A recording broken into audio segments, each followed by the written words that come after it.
Today on the Relationship Revival Show, we're talking to Elliot Katz. Elliot is a relationship coach and author of 2 books, Being the Strong Man a Woman Wants, Timeless Wisdom on Being a Man, which has been translated into 24 languages, and How to Get Your Man to Wear the Pants So You Don't Have to, inspiring him to take the lead, make decisions, and stop leaving it all to you.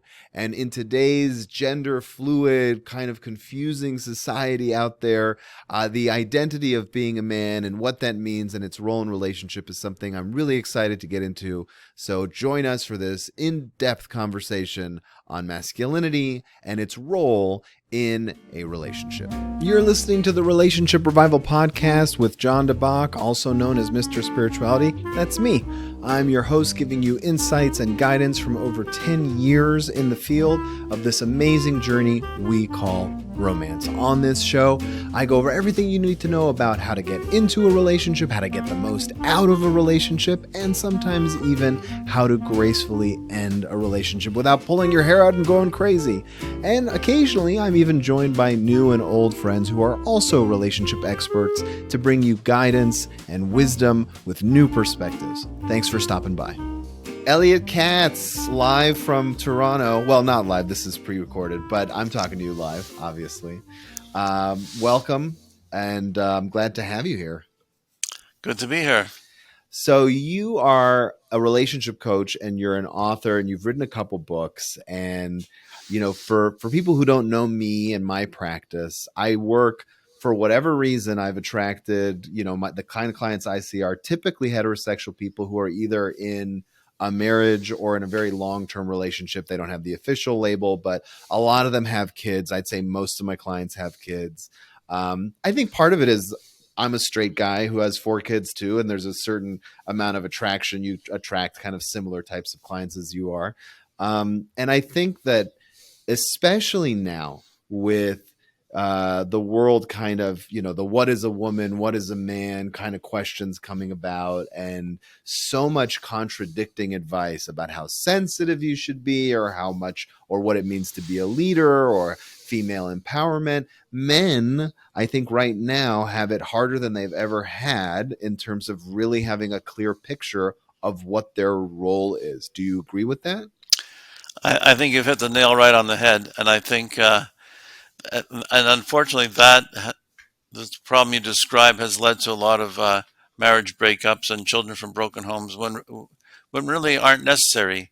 That I think a lot of men are open to learning what they need to do to make their wives happy. I think most men want to make their wives happy, and I think they're doing the right thing, and they can't understand why it's not working. So what do you think some of the big problems, and you've written a couple books on the subject. The first one's been around for how many years now? About 15 years. About 15 years. It's in 24 different languages. So obviously it's got a bit of an audience there. And the first one, what's the title of the first book? Oh, that's the first one. It's Being the Strong Man a Woman Wants, Timeless Wisdom on Being a Man. And that came about because I was married and I got divorced, and like a lot of men, I blamed the other person because I also thought I was doing everything right and couldn't understand why it wasn't working. So it really, at first when you get divorced, I'm sure you blame the other person. Yeah. And then you come to that pivotal point of asking yourself, well, what did I have to do differently?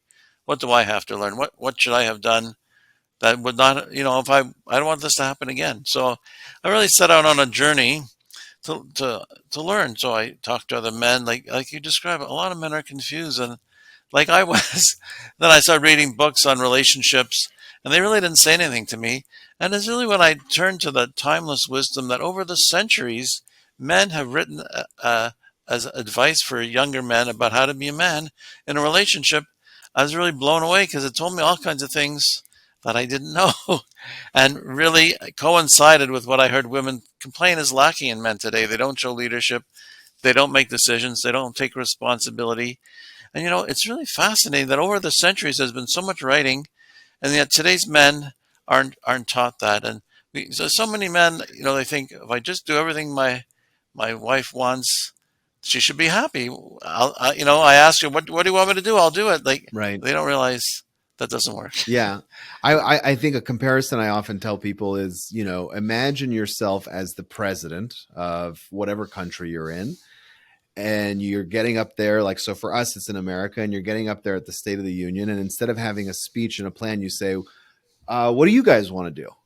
I mean, like, it doesn't work. That's not how leadership works. And we're not talking about a totalitarianistic kind of, very didactic approach where you're kind of like ruling with an iron fist, but it's having a clear sense of what direction things go. I think that's a good starting point. When you say you've read texts kind of from over the centuries, were there ones you went back to again and again? Well, yeah, you know what? My book isn't religious at all, Sure. but one of the fascinating stories that really kind of blew me away was basically the story of Adam and Eve. They're in the Garden of Eden. They have one commandment: don't eat the fruit of the tree of knowledge. What happens? Eve eats it. She pushes Adam into it, and then God says, "Did you eat the fruit of the tree of knowledge I commanded not to eat?" And what does he do? He says, "The woman you sent me gave it to me, and I ate it." I was blown away. He gave into something he knew was wrong, and he blamed his wife. I thought, wow, I thought only men today did that, Yeah. and I did it too. And I've met many men who did that, who gave into something, put them into financial stress that Sure. just basically destroyed their marriage. And they said, "Well, she pushed me into it," and Right. yeah, but you had to say no. You were the leader. I mean, I admit I did it too. You were the leader. You had to say no because you had to protect your family Yeah. by not going along with this. And I was like, wow, wow. It's like men have to learn that. It just doesn't, the thing is, being a man just doesn't come naturally to a lot of men. We really have to learn. Yeah. And it's good to have a father or other older male role model who can teach us. But unfortunately, a lot of men don't have that. And Yeah. for I, a I, variety of I have, reasons. it's so funny. I have my background is I was on the path to become an Orthodox rabbi, and it didn't take, obviously.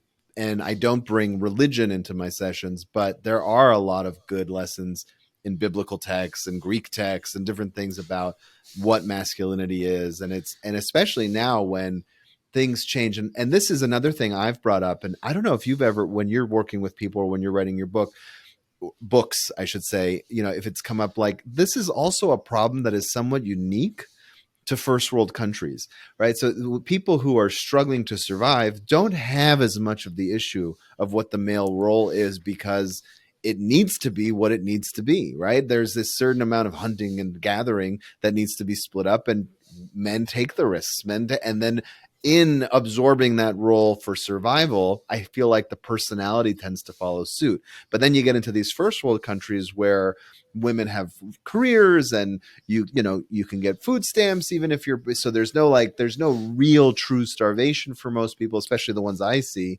So then it becomes about what is joy and what is happiness and what is confidence, and it becomes a very confusing topic.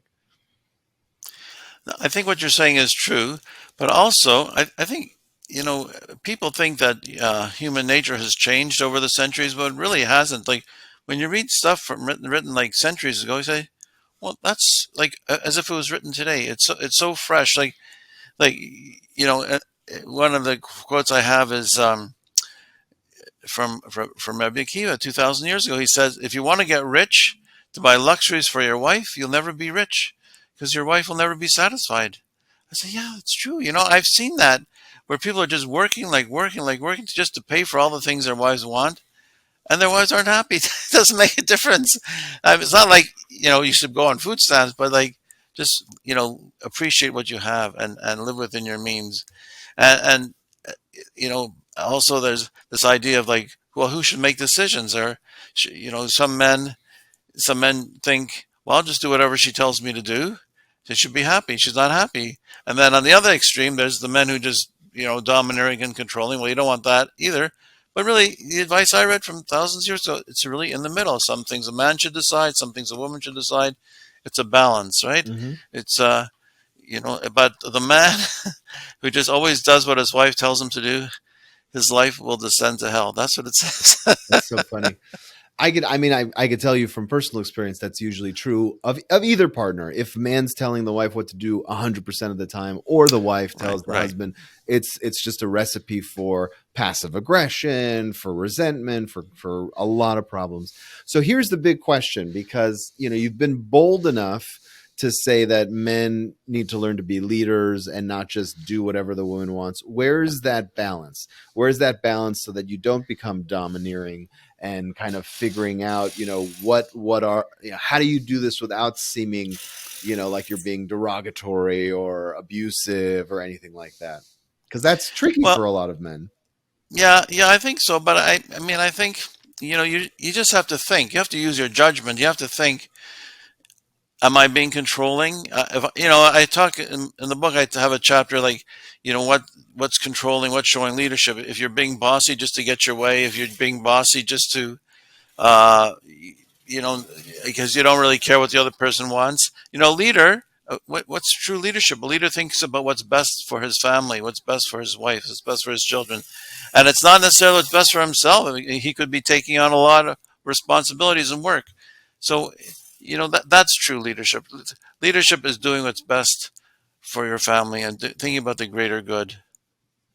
If you don't have a good male role model, so let's say you don't happen to have a father, or your father figure's not around, or wasn't a great example, do you have advice for people on how to seek out a mentor? Absolutely. There's a chapter on that. Is watch strong men, and like everything else, you want to get good at something. Watch people who are good at it, and seek out men who are strong, and watch them, and become friends with them, and see how they do things, see how they handle situations. Absolutely. It's one of the things that men, and I experience this, and other men have told me the same thing, is that you might be passive and compliant, and when you meet a man who is strong and takes charge, you feel uncomfortable with him. You think, oh, he's old fashioned. I don't want I don't see being friends with him. I said, well, that's a message that you better become friends with him, because you have a lot to learn from him. Right. When you're uncomfortable with somebody, it means maybe you can learn things from them, and that's one of the messages in the book is is take charge. But the other thing, I wrote a second book. I just want to tell you. So women who read the first book said to me, uh, how do I get my man to start taking charge at home? I have to make all the decisions. One woman said to me, when I have to make all the decisions, it makes me feel like he's a child and I'm his mother, and I don't want to be his mother, Yeah. and I don't want to be intimate with a child. Right. So how do I get him to wear the pants? So I wrote a new book to respond, how to get your man to wear the pants so you don't have to. And it's really strategies that, a woman can say, if a man, one thing men like to say, whatever you want, you decide. There's a decision to be made. Whatever you want. You tell men, don't ever say that. Yeah. So it's So what's the way to what's the what, give us some, like, a Cliff Note version of some of the chapters. I'd love to hear okay. some advice. Okay, so if a man says, whatever you want, you decide, say, what I want is to know what you want. And if a man says, oh, you criticized me last time, because that's what some men will say. Oh, I tried to make decisions, take the lead. She undermined me. So she criticized me. So just, if you did that, just say, I really want you to make the decisions. And simple things like, I know one example I use, and a lot of men and women relate to this. Wife calls her husband at work. What would you like for supper? Pizza or lasagna? And the man says, why is she calling me? I'm so busy. She says, whatever you want. And she should say, I called you because I want to know what you want. And that's why, and that's the truth. There's so many men will tell me, and I experience it, like the woman asks like so many questions, like, you want me to make all these decisions? These aren't really important decisions. Like they don't matter to me. Whatever you want, but they don't understand. She wants you to make the decisions, because when you make decisions, it makes her feel safe and protected. Mm-hmm. That's what women have said. So make the decision. If either one is fine, then just say one. Right. Pizza, Right. lasagna, whatever it is. And if I had so many men say, yeah, and you know what? I've had men, when I coach them, and I say, all those little decisions that you just say, why is she asking me? Make them. And the response has been, when you do that, it makes me feel safe and protected. Because that's really what a woman wants. We have all these images today of women that are strong and independent, and they've gone out into the real world, and become successful in professions and all that.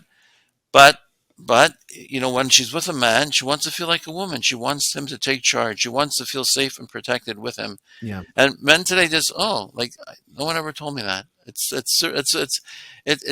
sad because, like, I hear so many divorces could really be avoided. That's I really. couldn't agree with you more. I mean, one of the funniest things about my profession that I'm very critical of is that there are a lot of therapists, not so many in the couples counseling specific subgenre. I mean, I only work with couples or relationship. I don't see people for anxiety or depression. So for me, it's like that's the only thing I ever do. But I see a lot of therapists and a lot of people come to me where they say their therapist suggested divorce. And I'm like, what do you like? What, how is that even a thing? Like, if you bring it up, fine, they could talk about it. But it's, relation, because the truth is, whatever problem you have, it's going to follow you into your next relationship if you don't know how to fix Exactly. it. So if you're not a strong man now, what makes you think marrying another woman is going to suddenly, with a magic wand, fix that issue? You're exactly right. And you know what? I don't do couples counseling because I really feel like a man, he could come to me and say, when I know when I went to couples counseling in my marriage, it's like you go there, you expect the counselor to solve your problems. And I say to men, I can't solve your problems, but I could give you some ideas how you can solve your own problems. Right. And that's really the key. So, let me tell you what you should do. Go home and try it. Like, and don't tell your wife somebody told you to do it. Just try it, Right. and you'll see a difference. To take the lead. Start stepping. You see a problem with your children. Don't just think I'm exhausted from work. Let her handle it. No, step forward and take charge. And you see a problem, deal with it. Yeah. Oh, wow. Take the initiative. It's like you can't leave everything on her. So that's sort of like this idea that men have. I mean, I was the same. Like, I'll bring in the money. You run the home. You take care of the kids. You're a woman. You know more about kids than I do.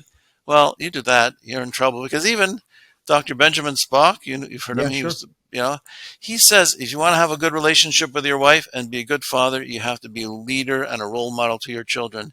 You can't just leave everything to her because she'll resent it. She says, "What do I need him for? I'm doing everything." Right. And the money, I'll get it anyway. She'll get it anyway. Believe me. It's so interesting. I earlier in my life, I was in Hollywood, and I wrote some pilots. And early in our marriage, I decided to kind of fulfill a dream and direct a movie. And I directed it in my house. And there was one day where my wife came, or like a half a day where she came as like an extra in the scene. And I, for the most part, work alone with couples, or work with a computer. So she never got to see me in an element where I was with other people. And I was directing a crew of 20 people and a bunch of extras, and people weren't getting in line. And I was very commanding because I needed to be as a director. One of the things that if you've ever talked to movie directors, like the job of the movie director is to make 40 decisions every single minute. I mean, that you're basically the official decision maker. You don't have to know things about cameras. You don't have to know things about actors. You just have to know the vision you want and then make the decision.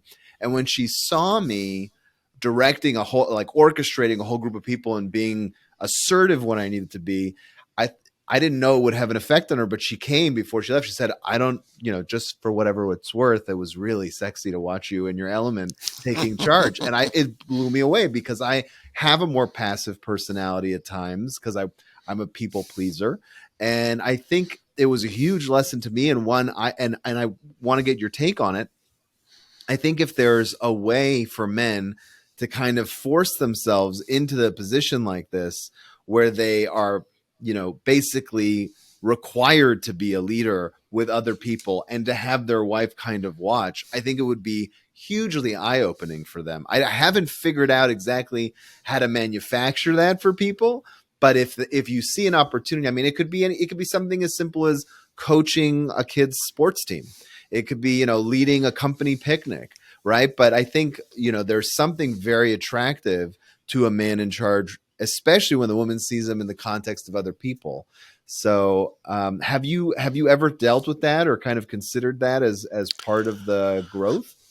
Well, I think what you're saying is true, and I tell men, and like I did something similar. I worked for a government here, and they had internal courses on leadership, and I thought, well, I need to learn leadership, And so I took these courses on leadership. I think, whether it's leadership in an organization or, like you say, on a movie set, it's all the same. It's about how do you talk to people. I remember the most important thing. This was part of my journey. The most important thing I remember the teacher saying is you have to talk to a person the way they need to be spoken to, not the way you want to talk to them. So you might be angry and say, you got to, but that's not going to get you the results you want. You have to speak to the person to get them in the way that will get them to do what you want them to do and feel good about it, right? That's a good leader. So what you're saying is true. It's really, you could learn leadership skills in every way. But you know what? The thing is, you could be a leader on a movie set, but like a lot of situations, men are leaders at work and they come home and they just don't do anything. They just come home and eat and go to sleep. I mean, you have to be a leader, and that's something I've heard women say. Well, he takes charge at work, but at home he doesn't do anything. Oh, that's interesting. So, So so yeah, learning how to kind of get into that mentality when you walk through the door. get into them or be that. Continue. You were a leader at work. You come home and you have to be a leader as well. Yeah. And that's really what you want. I mean, so many men told me, I come home. I ask her, what do you want me to do? I do whatever she wants me to do. Do the laundry, put the kids to bed, give them baths, all these things. Why isn't she happy? I go nonstop for the minute I come home. I say, because what you're doing is you're really being a mother's helper. You're not being a father and a husband. You need to know what's going on, what the problems are, find solutions. Talk to her or do your own work on, like, well, how do we solve this problem? Who do I know that could help in this situation?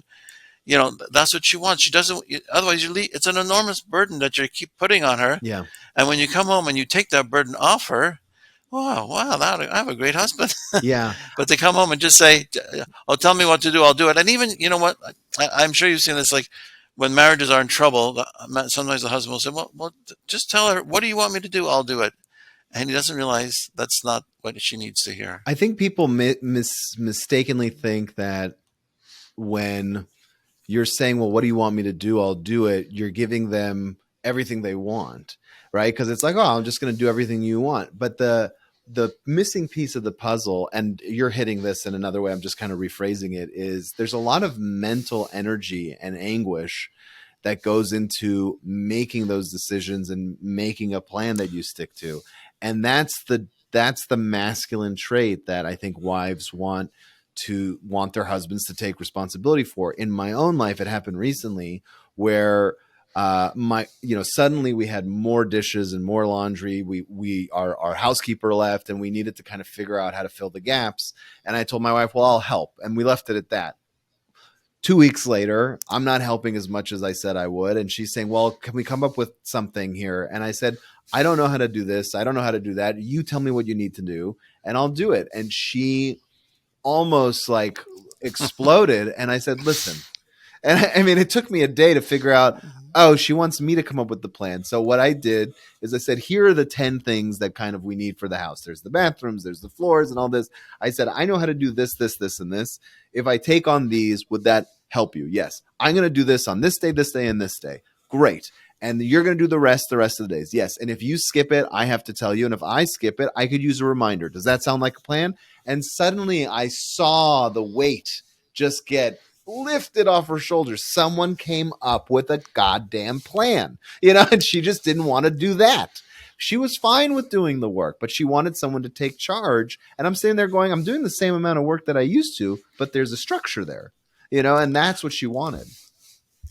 Exactly. I tell people to do that when you have that issue of who does what when. Sometimes often, the husband comes home, he's exhausted, and she attacks him at the door. Right. Do this, do this, do this. And but I said, look, make a plan. Like exactly what you said, make a plan, show it to her. She's okay with it. Post it on the fridge. Right. That's what I tell him. Post it on the fridge. And then, when a man comes home, he says, okay, today's Monday. I know when I get home, I have to do the following things. So then he's okay. He's prepared. Right. He's saving his energy to do that. But he may have been, before that, he may have been thinking, well, I got to do all these things for myself. And then she attacks him at the door. It doesn't work. So be a leader. A leader makes a plan and gets her agreement. Yeah. She's fine with it. Post it on the fridge. And the other thing I'll tell you that I found has been very effective in my own practice is when I tell women, you want him to be a leader, but you're not treating him like a leader. And I tell the men, this is the good part of being a leader. You can actually insist on certain things for yourself to make it easier. So for example, I have one client where exactly what you said, where he said, I walked through the door and it's this. I said, fine, how much time do you need to unwind? He says, I just need like 30 minutes with a cold beer at the end. I said, listen, your job as the wife is to set an alarm for 30 minutes and have a cold beer waiting for him, right? And if the kids come up to him, they get one hug and that's it. After 30 minutes, he'll step into action. Can you Right. commit to that? And the husband was like, of course, if I get that, that's all I need. And she's like, that's all you needed? And the problem was Yeah. solved because suddenly he felt welcomed and he wanted to be the leader because he had his moment to gather his thoughts and everybody Right. was Right. treating him as such. No, that's one of the things I talk about as well. Is that when the husband comes home, like sit down with them for half an hour, have a cup of coffee together. Right. Talk about what things that happened that day, and give them time to think about. Well, what do I need to do as a leader? What steps do I need to take to deal with these situations? That's really the key. And but also, when you talk about a woman not letting the man be a leader, sometimes it's like she's testing him. You know how women test men to see, do they really mean it? Do you really know what you want? And sometimes you just have to step forward. I tell men it could be one of two things. Maybe she's testing you, so you need to step forward and say, "I know how to handle it. I'll handle it." Like that's what I tell men to say. I'll handle it and handle it.